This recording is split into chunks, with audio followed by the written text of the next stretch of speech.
All right, let's get real. It's no secret that lawyers don't exactly win popularity contests. We've got lawyer jokes for a reason, and it's especially true when they're pulling the whole ambulance chaser routine with frivolous lawsuits. You'll find more love for acne or herpes than for these clowns.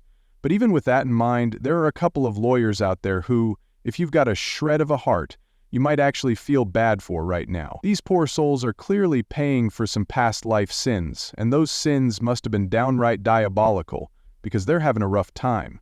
I'm talking about the legal team for a Detroit rapper named Dank DeMoss. These aren't your typical ambulance chasers. They're more like chubby chasers, in the most literal sense.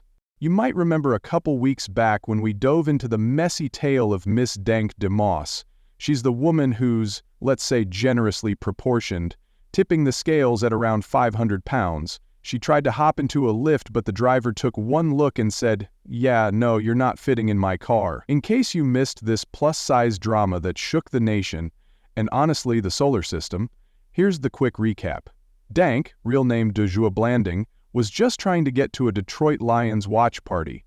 Her lift pulls up, and as she waddles over, she catches the driver making faces. She's like, "Oh man, I can fit in this car." He's like, "Believe me, you can't." Then he drops the kicker, "My tires can't handle your weight." Ouch. She called it a slap in the face, and honestly, it's hard to argue with that burn. Now, Dank doesn't exactly come off as a sympathetic figure in the footage. She's arguing with the driver, insisting she doesn't need an Uber XL, even though he's begging to differ. But her lawyers, they saw dollar signs. They jumped in, claiming that in Michigan, it's illegal to discriminate based on weight. They're arguing obesity is a protected class, like race or religion. So the driver telling her no is basically the same as saying, "No black people allowed." They're gunning for Lyft to cough up millions. By their logic, if Dank couldn't fit in his sedan or exceeded its weight limit, the driver should have rolled back with a dump truck or something. As an amateur observer, I thought it sounded like a weak case, like a shakedown to squeeze a payout from Lyft and make the story disappear. At first, I had zero sympathy for her legal team, but then I saw Dank on The Breakfast Club, and in the first 30 seconds, she completely torches her own case. Check this out. Dank walks into the studio, tries to sit in the chair, and immediately goes, "Is this the only seats y'all got?" She's not happy with the chair, even though it looks plenty big. The hosts are confused, like, "What do you mean? It's a chair, a human chair. What else do you want?" It's as if she crashed through the floor and asked, "Is this the only floor y'all got?" The floor works fine for everyone else, but not for Dank. She demands a bigger chair, so they roll out a couch, a seat meant for 3 or 4 people, and she takes up the whole damn thing.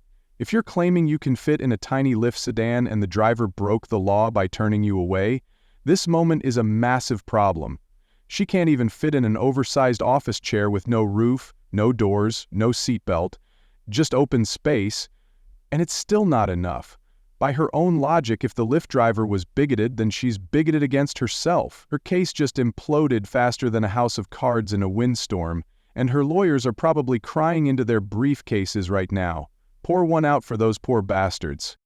But the interview didn't stop there. Everyone kept it together after that disaster, and Dank actually made an interesting point worth noting. She says bigger people should be accommodated, comparing it to how society handles gender ideology. She's arguing that if we tolerate one kind of insanity, we should tolerate hers too. And she's got a point. If you start pandering to deranged activists, you open the floodgates for more nonsense. The solution? Don't entertain any of it, ever. Once you do, you're stuck with a mess like this. Things really went off the rails when Dank's healthcare provider, Stormy, who shows up in a white doctor coat, because of course she does, joins the chat. Stormy claims Dank isn't responsible for weighing 500 pounds. Nope, it's all her thyroid's fault. She says, "Dank's lost 80 pounds in 3 months under my care, but her thyroid makes it tough because her hormones are unbalanced." She's framing it like Dank's a hero for shedding 80 pounds from her starting weight of 580. Sure, 80 pounds is a lot, but when you're still at 500, it's not exactly a victory lap. Let's assume Stormy's legit, did the blood work, and Dank has a thyroid issue. Fine, that's real. It can make weight loss harder and gain easier, but there's no thyroid condition on Earth that makes you weigh a quarter ton more than 2 full-grown male ostriches, or a Harley-Davidson motorcycle. To hit 500 pounds, you need a lifestyle of extreme sloth and gluttony, an obsessive commitment to at least 2 of the 7 deadly sins. If you disagree, your beef's with physics, not me. Calories don't just appear out of nowhere. Dank's consuming them, and based on her size, probably at every chance she gets. Stormy won't admit that, though. She'd lose her gig.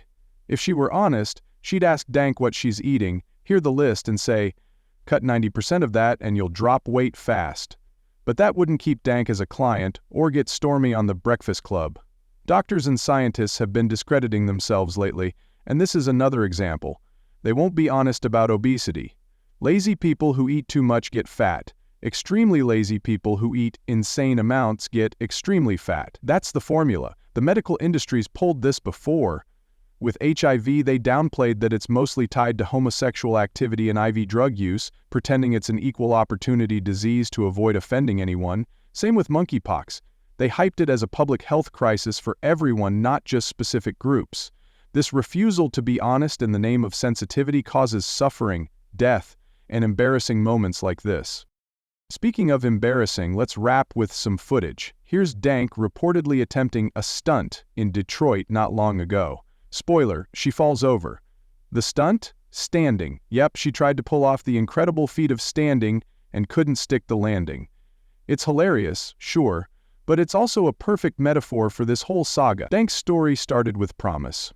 Her lawyers thought they had a multi-million-dollar case. Her doctor thought she had a solid excuse for weighing more than a young hippo, and it all collapsed when people thought about it for 5 seconds.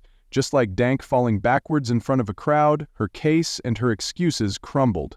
So, Dank DeMoss and her doctor Stormy, who claims a thyroid can balloon you to 500 pounds, are officially canceled. Thanks for tuning in. If you want more, check out my full podcasts on Apple Podcasts, Spotify, or wherever you listen.